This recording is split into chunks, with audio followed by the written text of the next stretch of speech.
श्री सच्चिदानंद समर्थ सद्गुरु साईनाथ महाराज की जय।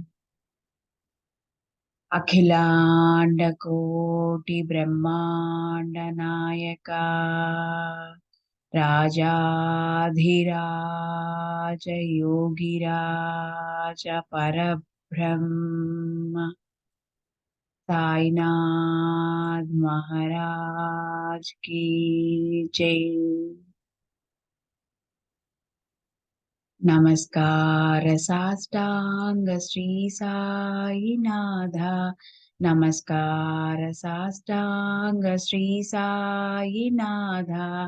नमस्कार साष्टांग श्री साईनाथा।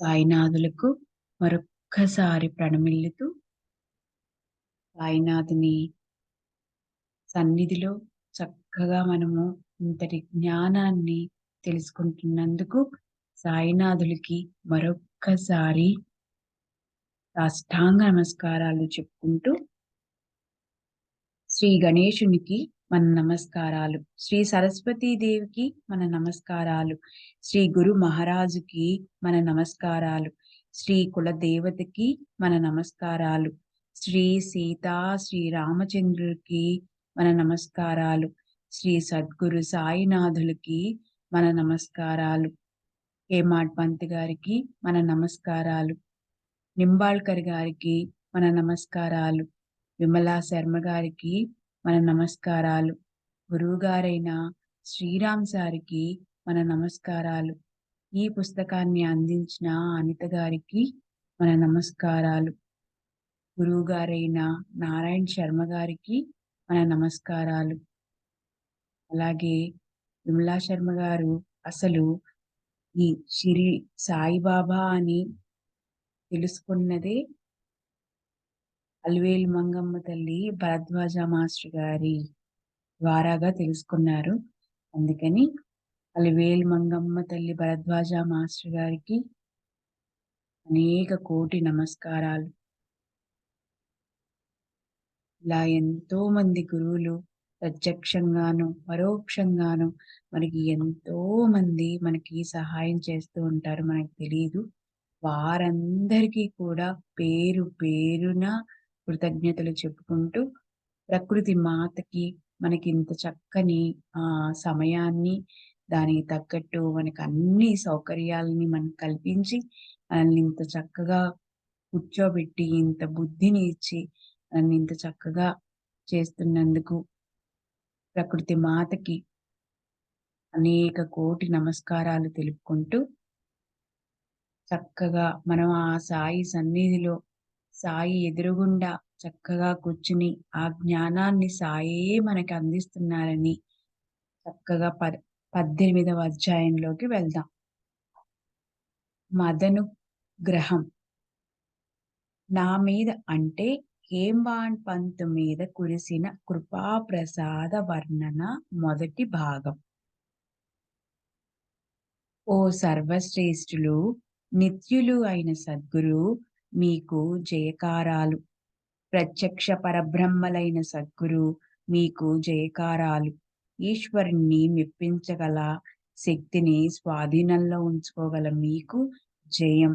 మీరు మీ భక్తులకు అనుభవం ఇచ్చి, అంటే ఈ అఖిల సృష్టి మిథ్యగా చూపించి ఆద్యంతరహితంగాను సుఖ దుఃఖ శోక హర్షాలు ఇత్యాది ద్వంద్వాల అతీతంగాను ఉంటూ ఏ రకమైన మనోవికారాలతోనూ క్షుబ్ధం కాని సద్గురు మీకు విజయం కలుగుగాక.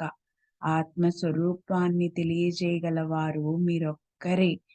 స్నానం చేయటానికి సాగరంలోకి పోయిన ఉప్పు బొమ్మ తిరిగి బయటకు రాగలదా? అలా ఎన్నటికీ జరగదు. మీ విషయం కూడా అంతే. వేదాలు శృతులు దేనికోసం రాత్రింబవళ్ళు వాద వివాదాలు చేస్తాయో, దేన్ని గురించి ఎవ్వరూ కూడా తర్కించలేరు, ఆ పరబ్రహ్మని మీరు కేవలం మీ వేలితో మీ భక్తులకి సహజంగా చూపిస్తారు.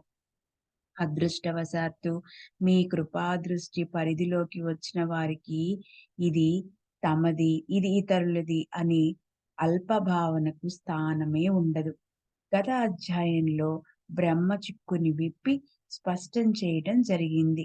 బ్రహ్మ జిజ్ఞాసువులకి లోభమనే ఆవరణ బ్రహ్మ జ్ఞానాన్ని ప్రాప్తింపచేసుకోవటంలో అవరోధంగా పరిగణించబడటం గురించిన వర్ణన అయ్యింది. నా మీద కురిసిన అనుగ్రహ కథనాన్ని ఇప్పుడు శ్రోతలు ఆదరంగా వింటే మార్గదర్శకత్వం చేసే బాబా స్వభావం వారి మనసుకి అనుభవంలోకొస్తుంది. ఇది కూడా ఓ మధుర కథ. దాన్ని నేను ఉన్నదున్నట్లు చెప్తాను. శ్రోతలు తమ శ్రేయస్సు కోసం స్వస్థ చిత్తంతో వినాలి. కథను వినాలని శ్రోతలు తత్పరులైతే వక్తకి ఉల్లాసం, ఉత్సాహం కలిగి ఇద్దరి హృదయాల్లోనూ ప్రేమ ఉప్పెనలాగా ఉప్పొంగి ఆనందం చిందులు వేస్తుంది. శ్రోతలందరికీ కూడా నేను కూడా ఒక శ్రోతని. ప్రతి ఒక్కరం కూడా మనస్ఫూర్తిగా నమస్కారాలు చేసుకుందాం. సాయిబాబా అణువంతైన రాగ లోభాలు పెట్టుకోకుండా వారి వారి అధికారాలను అనుసరించి భక్తులకి సరైన మార్గాన్ని ఉపదేశించేవారు.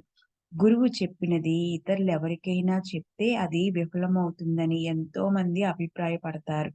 అయితే అది కేవలం కాల్పనికము, అర్ధరహితము అయిన దాంభికం. ప్రత్యక్షంగానే ఏమిటి స్వప్నంలో చెప్పిన చక్కని ఉపదేశాలను కూడా అందరికీ చెప్పవలసి ఉంటుంది. దానికేమీ ఆధారము, రుజువు లేదు అని అంటే దానికి బుధ కౌశిక ఋషి ఆధారం ఉంది. అతను తనకి స్వప్నంలో దీక్షారూపంతో ప్రాప్తించిన రామ రక్షా స్తోత్రాన్ని అందరికీ చెప్పేశాడు. సద్గురువు వర్ష ఋతువులోని మేఘమే గొప్ప ప్రేమాతిరేకంతో సాయినాథులు స్వానంద జలాన్ని వర్షిస్తారు. అదేమన్నా నిలువ ఉంచుకోవటానికా? కాదు కదా!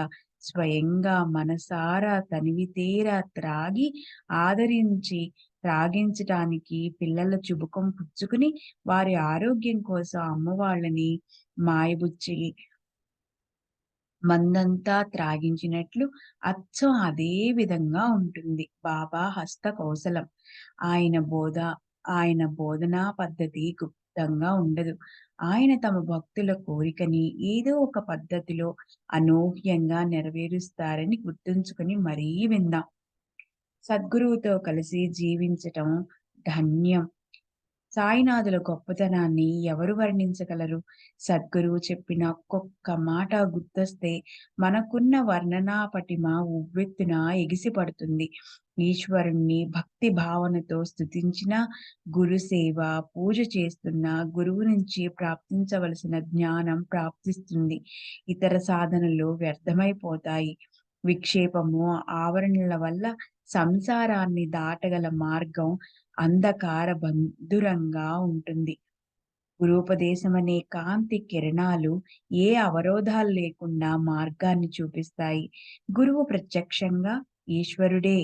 బ్రహ్మ, విష్ణు, మహేశ్వరులే. గురువే వాస్తవంగా పరాత్పరుడు. పరాత్పర బ్రహ్మ. గురు బ్రహ్మ, గురు విష్ణువు, గురుదేవో మహేశ్వరః. గురు సాక్షాత్ పరబ్రహ్మ. తస్మై శ్రీ గురువే నమః.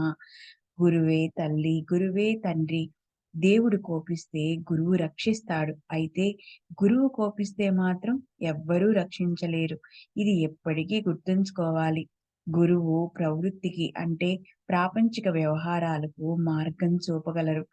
పుణ్యక్షేత్రాలు, వ్రతాల విశిష్టతను చెప్పగలవారు గురువులు ఒక్కరే. అదే విధంగా నివృత్తి గురించి, ధర్మాల గురించి, వైరాగ్యం గురించి, వేద శృతుల గురించి వ్యాఖ్యానించగలవారు గురువులు మాత్రమే. బుద్ధిని సావధానం చేసి సత్పురుషులు స్వస్వరూపమనే సంబరాన్ని చూపిస్తారు. కుసుమ కుసుల కో కుసుమ కోమలమైన అంతఃకరణతో దయాపరులైన ఆ సత్పురుషుడు భక్తి గురించిన గొప్ప ఇచ్ఛను కూడా నెరవేరుస్తారు. అందువల్ల భక్తులకు విషయాల పట్ల వాసన అస్తమిస్తుంది. నిద్రలో కూడా జ్ఞాన దృష్టే ఉంటుంది. మహాత్ములకు కృప కలిగితే వివేక వైరాగ్యాలు కలిసి ఒకటిగా పెరిగే ఫలాలు ప్రాప్తిస్తాయి. మహాత్ముల సహవాస సౌఖ్యం లభిస్తే, వారి సేవా భాగ్యం కలిగితే, వారిపై ప్రేమ పారవస్యం కలిగితే, స్వయంగా భక్తుల కోరికలు నెరవేర్చే కల్పవృక్షాలే అయినా మహాత్ములు వాళ్ళ కష్టాలన్నిటినీ నివారిస్తారు. కనుక నిరంతరం మహాత్ముల సాన్నిధ్యాన్ని పెనవేసుకుని ఉండాలి. మహాత్ముల కథలను వినాలి. వారి చరణాలకు వందనం చేస్తే సమస్త పాపాలు ప్రక్షాళనమైపోతాయి.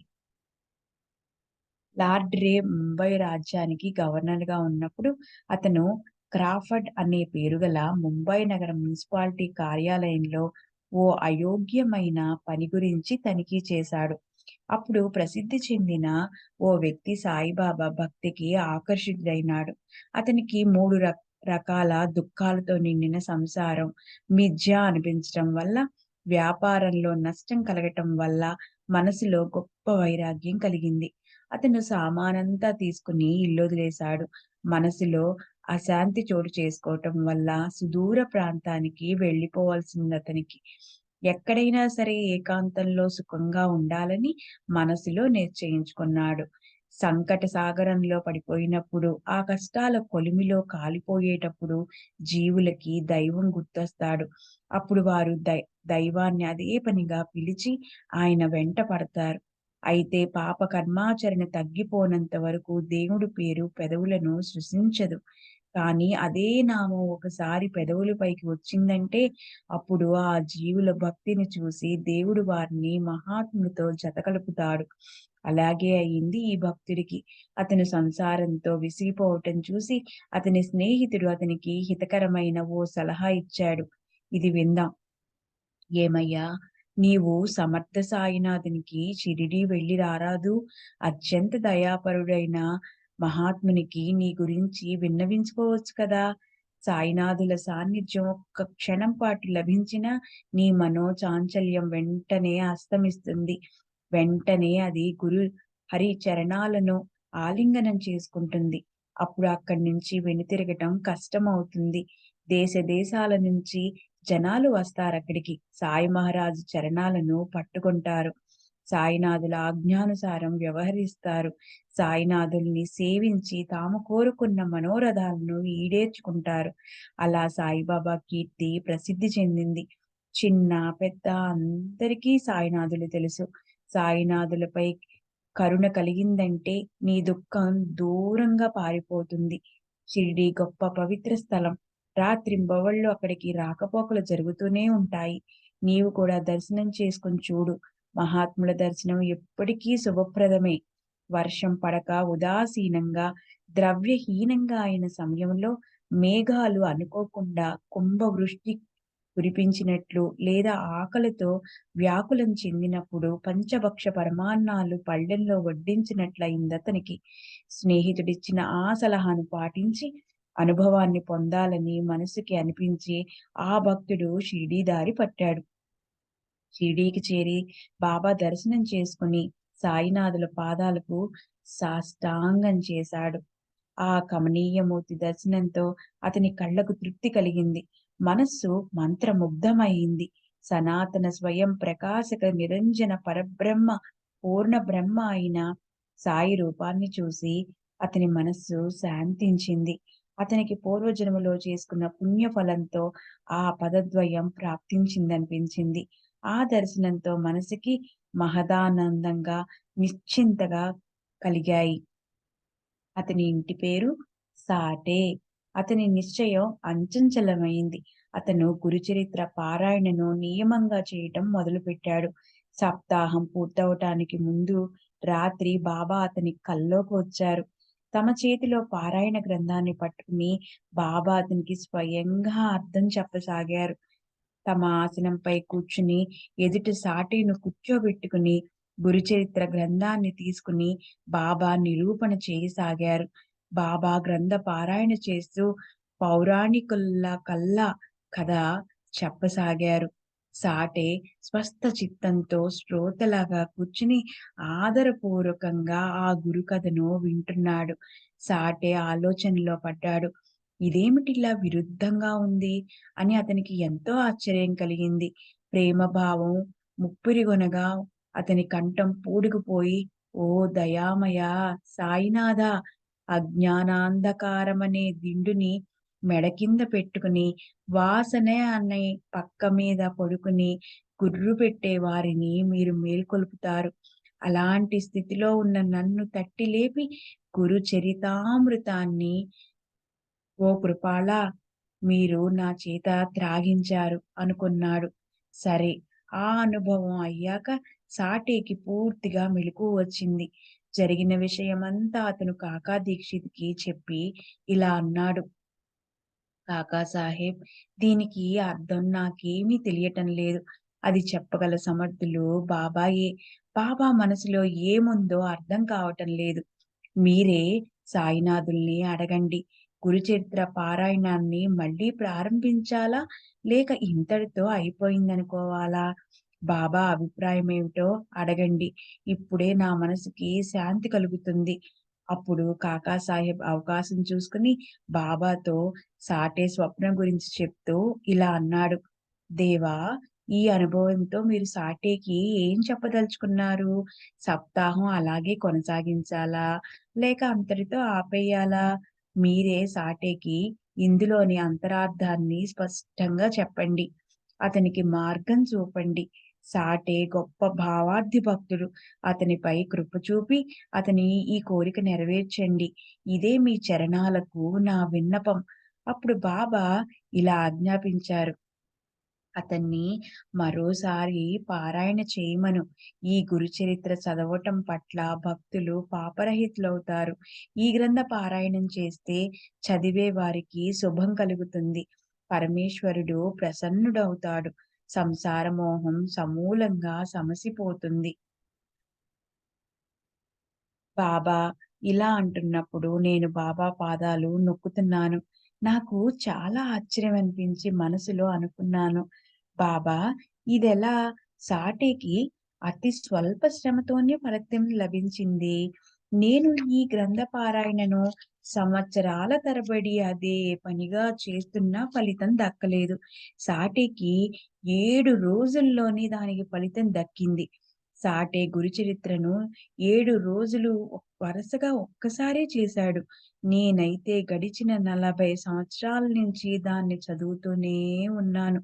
దాని గురించి మీరు పట్టించుకోనే లేదు. ఒకరికి ఏమో 7 రోజుల్లో ఫలం, మరొకరికి 7 సంవత్సరాలైనా అంటే బాబా ప్రథమ దర్శనం అయినప్పటి నుంచి 7 సంవత్సరాలు ఫలితం దొరక్కపోవటం. నీ చేసిందంతా వ్యర్థమేనా? ఆ దయామేఘం కరుణామృతాన్ని ఎప్పుడు వర్షిస్తుందా అని నేను చాతకంలాగా నిరీక్షిస్తున్నాను. అసలు అలాంటి రోజొకటి వస్తుందా? ఆ సంత చూడామణి ప్రసన్నులై నాకు ఉపదేశమిచ్చి నా మనసులోని కోరికను ఎప్పుడు నెరవేరుస్తారు? భక్తవత్సలుడైన శ్రీ గురుసాయి చేసిన చమత్కారం చూడండి. నా మనసులో వచ్చిన ఆలోచనను సాయినాథులు వెంటనే తెలుసుకున్నారు. అజ్ఞానం వల్ల అలాంటి కోటానుకోట్ల మంచి చెడు వాసనలు మానవుల మనసులను పట్టుకుంటాయి. అదంతా పూర్తిగా బాబాకి తెలుసు. మనసుకొచ్చే ఆలోచనలు శత్రువులకు కూడా రావు అన్న ఈ సామెత అందరికీ తెలుసు. ఇతరులెవ్వరికీ మన మనసులోని చెడు ఆలోచనలు తెలీవు. కానీ సాయి మహారాజు మాత్రం వాటిని వెంటనే తెలుసుకుంటారు. ఎంతో దయామయి అయిన ఆ జనని ఆ దుష్ట ఆలోచనల అన్నిటిని తన కడుపులో పెట్టుకుంటుంది. పరోపకారాన్ని గురించిన చక్కటి ఆలోచనను సరైన సమయం చూసి చెప్తుంది. కనుక నా మనసులోని ఆ ఆలోచనను తీసుకొని బాబా నాతో ఇలా అన్నారు. "లే, ఆ శ్యామగాడి దగ్గరికెళ్ళి రూ. 15 దక్షిణ తే. వాడి దగ్గర కాసేపు కూర్చుని ఇద్దరు మాట్లాడుకోండి. వాడిచ్చిన దక్షిణ తీసుకొని వెంటనే వచ్చేసేయ్" అన్నారు సాయినాథులు. సాయినాథులు నాపై కృప చూపాలని దక్షిణను నిమిత్తంగా చేసుకొని నాతో అలా అన్నారు. అప్పటికప్పుడు శ్యామగాడి దగ్గరికెళ్ళి నా కోసం డబ్బడిగి తీసుకురా అని ఆజ్ఞాపించిన తర్వాత అక్కడ కూర్చునే ధైర్యం ఎవరికుంటుంది? కూర్చుంటే ఆజ్ఞాభంగం అవుతుందని నేను ఆజ్ఞ తీసుకుని వెంటనే లేచి శ్యామారావు దగ్గరికెళ్ళాను. అప్పుడే స్నానం చేసి శ్యామారావు ధోవతి కట్టుకుంటూ బయట నిలబడి ఉన్నాడు. స్నానం పూర్తి చేసి ఉతికిన వస్త్రం ధరించి అతను నోటితో నామస్మరణ చేస్తూ ధోవతి కుచ్చిళ్ళు పెట్టుకుంటున్నాడు. నాతో అతనిలా అన్నాడు. "ఏమిటి అర్ధాంతరంగా ఇలా మసీదు నుంచి వచ్చేశారు? ముఖం అస్వస్థతగా ఉన్నట్లుంది. ఈరోజు ఒంటరిగా వచ్చారేంటి? రండి ఇక్కడ కూర్చోండి. నేనిప్పుడే స్నానం చేసి ధోవతి కట్టుకుంటున్నాను. నేను వెళ్ళి దేవుడి పూజ పూర్తి చేసుకుని ఇట్టే తిరిగొచ్చేస్తాను. మీరు తాంబూలం వేసుకోండి. ఈ లోపల నేను పూజ చేసుకుని వస్తాను. మరప్పుడు తీరిగ్గా ప్రశాంతంగా మాట్లాడుకుందాం" అని మాధవరావు ఇంట్లోకి వెళ్ళిపోయాడు. అప్పుడు కిటికీలో నాద భాగవత గ్రంథం ఉంది. దాన్ని ఊరికే చేతిలోకి తీసుకున్నాను. అదృష్టవత వశాత్తు ఆ గ్రంథం తెరిచాను. ఏ భావన లేకుండా చదవటం మొదలుపెట్టాను. అప్పుడు ఉదయం నేను చదువుతూ అర్ధాంతరంగా ఆపిన భాగమే చదవటానికొచ్చింది. మనసుకెంతో ఆశ్చర్యం కలిగింది. ఆ రోజు ఉదయం సోమరితనంతో పారాయణం చేయటం ఆపేశాను. దాన్ని బాబా పూర్తి చేయించారు. పైగా నాకు శిక్షణ ఇచ్చారు. నియమం అంటే నియమంగా చదవటం. అది నిశ్చింతగా సంపూర్ణంగా చదవకుండా ఈ నియమిత ఉపాసనను అసంపూర్ణంగా ఆపి అలా తమ స్థానం నుంచి కదలకూడదు. ఇప్పుడు సందర్భానుసారం ఈ నాద భాగవతం గురించి కొంచెం గుర్తొచ్చింది. దాన్ని ఆపలేం కనుక శ్రోతలు దాన్ని ఆదరపూర్వకంగా వినండి. గురుభక్తి రసామృతంతో పూర్తిగా నిండిన ఈ నాద భాగవతాన్ని సాయిబాబా కృపను పొందిన కాకాసాహెబ్ దీక్షిత్ రోజు చదివేవాడు. అఖిల జగత్తుని ఉద్ధరించటానికి నారాయణుడు బ్రహ్మదేవుడు అనే భూమిలో దీన్ని నాటాడు. దాన్ని బ్రహ్మదేవుడు నారదుడనే పొలంలో పండించాడు. ఆ పొలంలో పండిన పంట ధాన్యాన్ని వ్యాసుడు 10 లక్షణాలను అంటే గుణధర్మాలను యుక్తంగా పోగు చేశాడు. సృష్టి, ఉత్పత్తి, దైవము, వీరులు ఇత్యాది పురాణాలకి అవసరమైన 10 లక్షణాలతో యుక్తమైన శ్రీమద్ భాగవత మహాపురాణాన్ని రచించాడు. దీన్ని సుఖమహర్షి పరీక్షిన్మ మహారాజ్ అనే కళ్ళల్లో కుప్పపోసి, నూర్చి వేరు చేశాడు. దాన్ని శ్రీధర స్వామి తూర్పార పట్టి అంటే చేటతో చెరిగి చెత్తను ఏరేయటంగా దాన్ని జనార్దన స్వామి కొలిచాడు. దాంతో పైఠానుకు చెందిన ఏకనాథ మహారాజు రుచికరమైన పిండి వంటలతో భోజనాన్ని తయారు చేశాడు. ఆ భాగవత ఇదే దాన్ని మనకి ఏకనాథ భాగవతాన్ని మనకి విమలా శర్మ గారు కూడా తెలుగులో అనువదించారు. ఎక్కడి నుంచి ఎక్కడికి చూడండి అంతటి మహత్గ్రంథం మనకు కూడా అందింది. ఆ భాగవత మహాపురాణంలోని 11వ స్కందమంటే భక్తి రసమనే సౌఖ్య నిధే. 31వ అధ్యాయాలతో ఉన్న ఆ గ్రంథం శ్రీకృష్ణ భగవానులు క్రీడించే స్థానం. కాకాసాహెబ్ దాన్ని నిత్యము పఠించేవాడు. ఇక్కడ నేను మధ్యలో ఇది చేస్తున్నానని అనుకోకండి. ఈ ఇదే నేను మణి అమ్మ దానిలో చదివేటప్పుడు ఏమిటి, ఏమిటి ఏకనాథ భాగవతం అని విమలా శర్మ గారి అన్ని గ్రంథాలు తీసుకోవటం జరిగింది. గూగుల్‌లో సెర్చ్ చేసి. మళ్ళీ ఇవాళ ఇది చదువుతుంటే ఎంతో ఆనందంగా ఉంది. సాయినాథులకి మరొక్కసారి పాద నమస్కారాలు చేసుకుంటూ నన్ను క్షమించండి. ఈ నాద భాగవతాన్ని కాకాసాహెబ్ దీక్షిత్ పగటివేళ నిరూపిస్తూ ఉండేవాడు. రాత్రిపూట భావార్థ రామాయణం చదువుతూ ఉండేవాడు. ఈ గ్రంథాన్ని కూడా గురువు ఆజ్ఞను అనుసరించి దీక్షిత్ చదువుతూ ఉండేవాడు. నాద భాగవతం అంటే భక్తి సుఖామృత సారమే, అంతెందుకు జ్ఞానేశ్వరి యొక్క మరో అవతారమే. ఇది నిజంగా ఏకనాథ మహారాజు మహారాష్ట్రకు చెప్పిన గొప్ప ఉపకారం. ఉదయాన్నే స్నానం చేసి నిత్య కర్మ, సాయి పూజ, ఇతర దేవతల పూజార్చనలు, హారతి, నైవేద్యం మొదలైనవి పూర్తి చేసి పాలను ప్రసాదంగా కొంచెంగా ఉపాహారం చేసి శ్రోతలతో కలిసి నిత్య నియమంగా దీక్షిత్తు ఈ గ్రంథాన్ని సవివరంగా ఆదరపూర్వకంగా చదివేవాడు. దాని మాధుర్యాన్ని ఏమని వర్ణించెను? దీని మాధుర్యం వలన భగవత్ పరాయణుడు తుకారాం మహారాజు భండారా అనే పర్వతం మీద ఏకాంతంలో 1000 సార్లు పారాయణం చేశారు. ఆ గ్రంథ మహాప్రసాదికము, దివ్యము అయినది. లోకుల ఉద్ధరణ కోసం దాన్ని చదవమని నిష్ఠాగరిష్ఠుడైన శిష్యుడు దీక్షిత్‌ని సమర్థ సాయి ఆజ్ఞాపించారు. ఈ ఉద్ధవ గీతలో అంటే భాగవతం 11వ స్కందాన్ని ఉద్ధవ గీత అంటారు. ఉద్ధవుడు యాదవ కులానికి చెందిన శ్రీకృష్ణునికి సేవకుడు. అతనికి శ్రీకృష్ణుడు నిజధామానికి వెళ్లే ముందు చేసిన ఉపదేశం ఈ స్కందంలో ఉంటుంది. భగవంతుడు ప్రకటమవ్వాలని దీన్ని పారాయణ చేసే భక్తులకి అరణ్యాల్లోకి, వనాల్లోకి పోకుండానే ఆ భగవంతుడు ప్రాప్తిస్తాడు. మహాభారతంలో శ్రీకృష్ణార్జునుల సంవాదం ఉంది. దానికన్నా శ్రీకృష్ణ ఉద్ధవుల సంవాదం రసభరితమైనది. ఆ ఉపదేశాన్ని ఈ నాద భాగవతంలో ఏకనాథ మహారాజు ప్రేమపూర్వకమైన శబ్దాలతో యథాతథంగా వర్ణించారు. ఈ ప్రాసాదిక గ్రంథాన్ని జ్ఞానదేవుని జ్ఞానేశ్వరితో పాటు సమర్థ, కృపాళు, సాయినాథులు షిరిడీలో ప్రతిరోజు చదివించేవారు. సఖారాం, హరి ఉరఫ్ బాపు సాహి భుజోగ్ని ఈ గ్రంథాన్ని అంటే నాద భాగవతాన్ని రావు బహద్దూర్ సాటేవాడేలో చదవమని బాబా ఆజ్ఞాపించారు. దీంతో భక్తులకు ఎంతో ప్రయోజనం కలుగుతుంది. ప్రతిరోజు బాబా ఎంతో మంది భక్తుల చేత వారికి శుభం కలగాలన్న కోరికతో ఈ గ్రంథాన్ని వారిపై కరుణతో శ్రవణం చేయించేవారు. అనుగ్రహించే విషయంలో బాబా కుశలత గొప్పది. భక్తులు దగ్గరలో ఉన్నా, లేక దూరంగా ఉన్నా బాబా వారి హృదయాల్లో వారి దగ్గరే ఉండి అనేక రకాలుగా వారికి ఉపదేశించేవారు.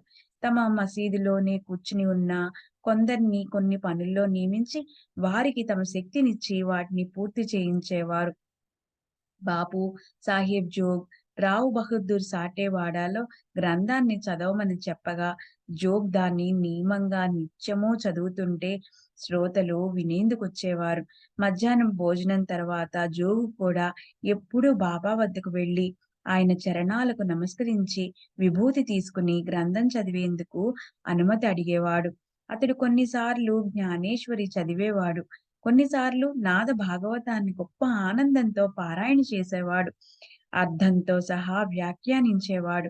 ఈ ప్రకారంగా జోగుకి గ్రంథ పారాయణకి అనుమతి ఇచ్చాక బాబా తమని కలవటానికొచ్చిన భక్తుల్లో ఎందరినో వెంటనే గ్రంథ శ్రవణానికి పంపేవారు. అప్పుడప్పుడు బాబా స్వయంగా చిన్న చిన్న కథలు చెప్తుండేవారు. శ్రోతలు వాటిని తమ స్మృతి పథంలోకి భద్రపరుచుకునేవారు. శ్రోతలు వాటిని విన్న తరువాత బాబా వారితో లేవండి, వాడాకు వెళ్లి గ్రంథాన్ని వినండి అనేవారు. ఆ భావార్థులైన శ్రోతలు గ్రంథం వినటానికి వెళ్ళినప్పుడు గ్రంథంలో కూడా అదే కథ వచ్చేది. దానివల్ల ఇంతకు ముందు బాబా చెప్పిన కథ వారి మనసుల్లో మరింత దృఢంగా నాటుకునేది. దాని అర్థం పూర్తిగా బోధపడేది. జ్ఞానేశ్వరిలో లేదా ఏకనాథ వాణిలో బాబా కథలు పదే పదే వచ్చేవి. దానితో శ్రోతలకు ఎంతో ఆశ్చర్యం కలిగేది. ఒక్కోసారి గ్రంథంలో ఓ భాగాన్ని చదివేటప్పుడు బాబా అలా ఆజ్ఞాపించకపోయినా, బాబా మొదట్లో చెప్పిన గోష్ఠికి సంబంధించిన భాగం గ్రంథంలో జోగ్ చదివే భాగంలో వచ్చేది. భగవద్గీత, భాగవతం ఈ 2 గ్రంథాలే భాగవత ధర్మాల సారభూతాలు. వీటిని జోగు ప్రతిరోజు చదివేవాడు. భగవద్గీతకి మరాఠీ టీకా జ్ఞానేశ్వరి. దాని పేరు భావార్థ దీపిక. భాగవతంలోని 11వ స్కందం ఏకనాథ మహారాజు నాద భాగవతంలోని పరమార్థ నిరూపణకి ఆధారం. ఈ భాగవతాన్ని సాంప్రదాయాన్ననుసరించి నిత్య క్రమంగా, నియమంగా నేను కూడా చదివేవాణ్ణి. కానీ ఆ రోజు దానికి అవరోధం కలిగింది. అందులోని ఒక కథను సగం చదువుతుండగా భక్తులు మసీదుకు పోయేందుకు బయలుదేరారు. నేను కూడా గ్రంథాన్ని చదువుతూ మధ్యలో దాన్నలాగే వదిలేసి మసీదు వైపు పరిగెత్తాను. నా మనసులో బాబా కబుర్లు వినాలనే కోరిక ఉంది. కానీ బాబా మనసులో వేరే ఏదో ఉంది. భాగవత పఠన వదిలేసి వేరే పనులు చేస్తే బాబాకి సంతోషం కలగదు. కనుక నిత్య పఠనంలో మిగిలిన భాగవత భాగాన్ని బాబా నా చేత బలవంతంగా చదివించారనిపించింది. అలా బాబా యొక్క గొప్ప ప్రేమ గుర్తొస్తే గుండెల లోతుల్లో నుంచి ప్రేమ వరదలు ఉప్పొంగుతాయి. ఇక్కడ నాద భాగవత కథ పూర్తయింది. దానికి సంబంధించిన చిన్న కథ కూడా పూర్తయింది. మాధవరావు పూజ కూడా పూర్తి చేసుకొని బయటకొచ్చాడు. బాబా మీకు పంపిన సందేశాన్ని తీసుకొచ్చానండి. మీ దగ్గర రూ. 15 దక్షిణ తీసుకురమ్మన్నారు బాబా. సరిగ్గా నేను బాబా సేవ చేస్తున్నప్పుడే మీరు బాబాకి గుర్తొచ్చారు. ఆయన నాతో లేచి శ్యామ దగ్గరికెళ్ళి దక్షిణ తీసుకురా. అతని ఇంట్లో కూర్చుని కాసేపు అతనితో మాట్లాడిన తర్వాత తిరిగి రా అన్నాను. ఇది విని మాధవరావు ఆశ్చర్యచకితుడై ఇలా అన్నారు. డబ్బుకి బదులు నా నమస్కారాలు తీసుకెళ్ళండి. ఇదే నా దక్షిణ. దానికి నే నేన నేనన్నాను సరే ఇప్పుడు ఆ పనొకటయింది. మీ 15 నమస్కారాలు నాతో తీసుకెళ్తాను. కానీ కూర్చొని మాట్లాడండి. ఏం చెప్తారో చెప్పండి. వినాలన్న నా కోరికను తీర్చండి. బాబా పవిత్ర యశోగాథలని గంగా వాహినిలో మునకలు వేసి పాపాలను ప్రక్షాళనం చేసుకుందాం. అప్పుడు మాధవరావు మీరు కూర్చోండి. ఈ దేవుడి ఆట ఇలాగే ఉంటుంది. మీకు కూడా అంతా తెలుసు. క్షణం సేపు విశ్రాంతి తీసుకోండి. ఇవిగో ఆకులు, ఇదిగో కాచు, డబ్బాలో వక్క సున్నం ఉన్నాయి. నేనొక నిమిషంలో తలకి టోపీ పెట్టుకుని వస్తాను. సాయిబాబా లీలలకు పరిమితి లేదు. నేను మీకు ఎన్నని చెప్పను. షిరిడీకి వచ్చినప్పటి నుంచి మీరు ఎన్నో చూశారు. నేను కేవలం చదువులేని పల్లెటూరి వాడిని. మీరందరూ పట్టణంలో ఉండే సుశిక్షితులైన మానవులు. మీతో ఆయన అతర్క్య లీలలు నేను ఏమని వర్ణించను? అని మాధవరావు ఇంట్లోకి వెళ్లి దేవుడి పైన పూలు చల్లి, టోపీ పెట్టుకుని వెంటనే బయటికొచ్చి నాతో మాట్లాడుతూ కూర్చున్నాడు. ఈ దేవుని లీలలు ఆలోచనకందవు. ఆయన చాతుర్యం ఎవ్వరికీ సరిగ్గా అర్థం కాదు. ఆయన ఆటకు అసలు అంతే లేదు. ఆట ఆడి ఆయన ఆట నుంచి వేరుగా ఉంటారు. మీరు చదువుకున్న భక్తులు. ఒకరికంటే ఒకరు విద్వాంసులు. చదువురాని మాకు బాబా యొక్క ఈ అగాధ చరిత్ర ఎలా అర్థమవుతుంది? ఆయన స్వయంగా తామే చెప్పకుండా నా దగ్గరకు మిమ్మల్ని ఎలా పంపించారు? సాయినాథుల చేతులు సాయినాథుల్ సాయినాథుల చేతలు సాయినాథులకే తెలియాలి. సాయినాథుల ఆచరణ మానవుల ఆచరణని పోలి ఉండదు. ఇప్పుడు సందర్భానుసారం ఓ చక్కటి విషయం గుర్తొచ్చింది. అయితే ఆ విషయం చెప్పుకుని కొంచెం కాలక్షేపం చేద్దాం. ప్రత్యక్షంగా నా కళ్ళెదుట జరిగిన దాన్ని చెప్తాను. భక్తుల మనసులో నిశ్చయాన్ని బట్టే బాబా వారి కోరికను నెరవేర్చేవారు. అయితే అప్పుడప్పుడు ఆ మానవులని తీవ్రమైన పరీక్షలకు గురి చేసేవారు. భక్తుల భక్తిని, ప్రేమని పరీక్షించిన తర్వాతే వారికి ఉపదేశించేవారు. ఉపదేశం అన్న మాట చెవిన పడగానే నాకు సాటే గురుచరిత్ర విషయం గుర్తొచ్చింది. నా చిత్తంలో తళుక్కున మెరుపు మెరిసినట్లయింది. మసీదులో ఉన్న నన్ను శ్యామ దగ్గరికి పంపించడమనే బాబా ఉపాయం నా చంచల చిత్తాన్ని స్థిరం చేయటానికి కాదు, బాబా చేతల విలక్షణం. సరే, ఈ ఆలోచన కలుగగానే నేను దాన్ని మనసులో అలాగే అణిచేశాను. కథ వినాలనే కోరిక రెట్టింపయింది. దాన్ని పూర్తి చెయ్యాలని నేను నిశ్చయించుకున్నాను. అప్పుడు బాబా గురించిన చిన్న చిన్న కథలు చెప్పటం ప్రారంభమైంది. బాబా భక్తవత్సలత చూసి నాకు ఆనందం కలగసాగింది. తర్వాత శ్యామారావు మరో కథ చెప్పాడు. అతనిలా అన్నాడు. దేశముఖుల వంశానికి చెందిన స్త్రీ ఒక ఆమె ఉండేది. ఆమె మనసులో సత్పురుషులకు చూడాలనే కోరిక ఉండేది. సాయిబాబా కీర్తిని విని సంగమేర్నలోని జనులతో కలిసి ఆమె బాబా దర్శనం చేసుకోవాలనే కోరికతో షిరిడీ వచ్చింది. ఈమె బా ఖాషా బాదేశ్ ముఖ్ తల్లి. ఆమె పేరు రాధాబాయి. సాయిబాబా చరణాల్లో భక్తిని పెట్టి ఆమె సాయినాథుల దర్శనం చేసుకుంది. దర్శనం యథావిధిగా అయ్యింది. దారిలో కలిగిన అలసట పోయింది. శ్రీవారి పాదాలపై ప్రేమ కలిగింది. ఆమెకు తన తీవ్ర ఇచ్ఛ జ్ఞాపకం వచ్చింది. ఆమె మనస్సులో ఉన్న తీవ్ర ఇచ్చ ఏంటంటే శ్రీ సాయిబాబాని తన గురువుగా చేసుకోవటం. అలా చేస్తే సాయినాథుల యోగ్యమైన ఉపదేశం చేస్తారు. దానితో తను పరమార్థాన్ని పొందుతుంది.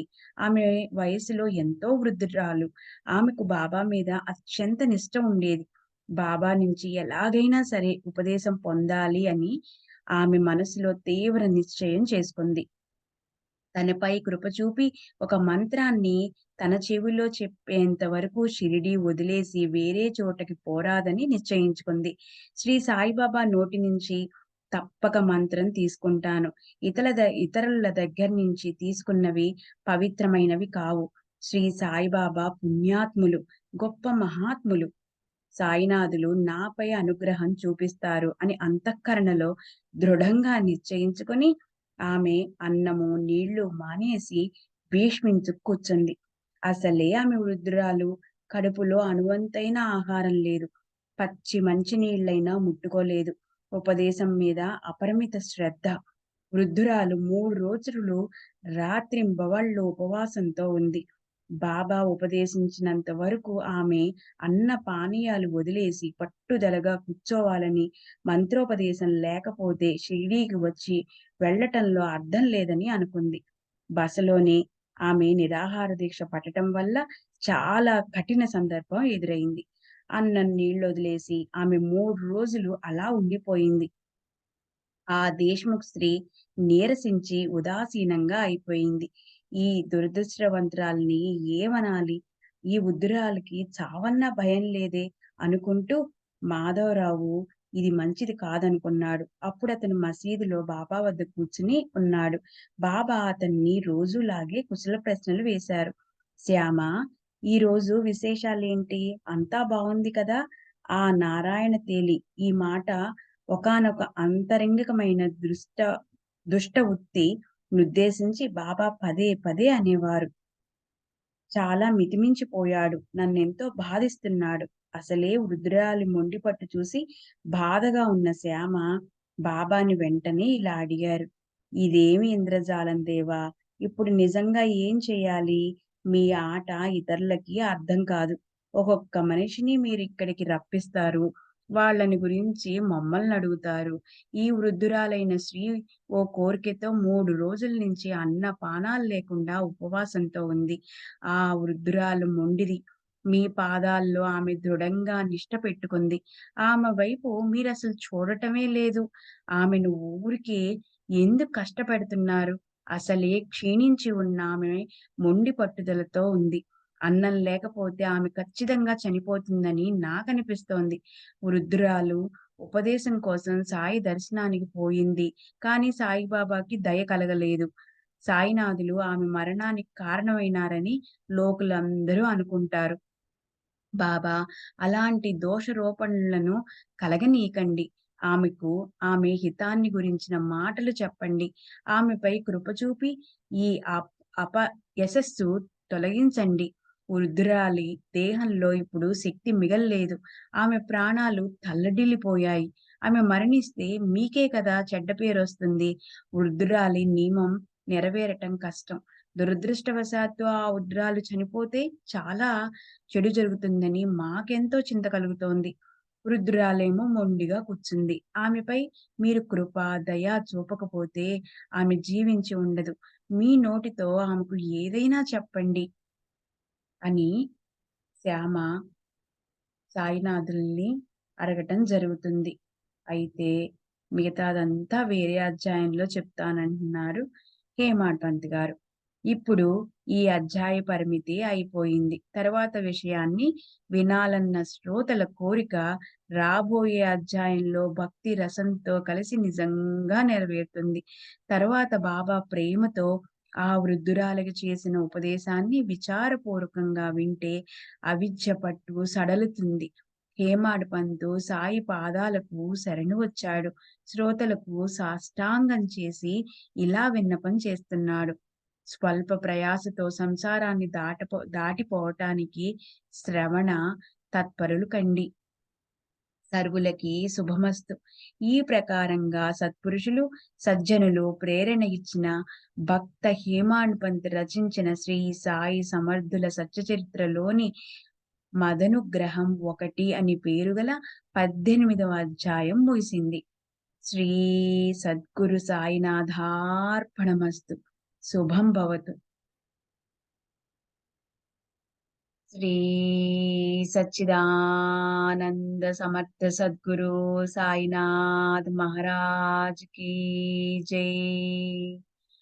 అఖిలాండ కోటి బ్రహ్మాండ నాయక రాజాధిరాజ యోగిరాజ పరబ్రహ్మ సాయినాథ్ మహారాజ్ की जय. నమస్కార సాష్టాంగ శ్రీ సాయినాథ. నమస్కార సాష్టాంగ శ్రీ సాయినాథ. నమస్కార సాష్టాంగ శ్రీ సాయినాథ. సర్వే జనా సుఖినో భవంతు. లోకా సమస్తా సుఖినో భవంతు. ఓం శాంతి శాంతి శాంతి శాంతి. సాయినాథార్పణమస్తు. శుభం భవతు.